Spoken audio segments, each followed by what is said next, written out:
আপনার টিপটা তো ঠিক জায়গায় বসেনি। কি করব, চোখে দেখতে পাই না তো।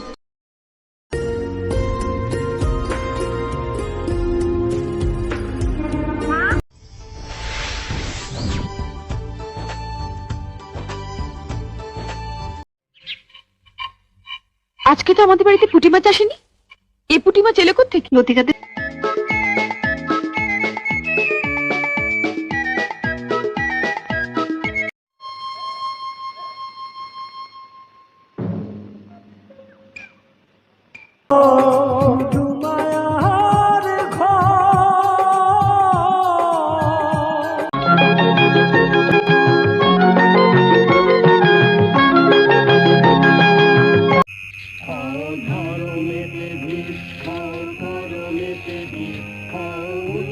এই এই অভিনেতা বলতে যা বোঝায় আমি তা নই, আমি স্টার নই, একেবারেই নই।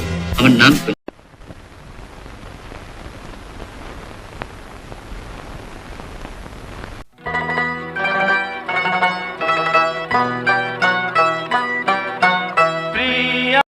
তোকে দেখি শুনশান রাতে, চলে আসা চিন্তা হঠাতে, শান্ত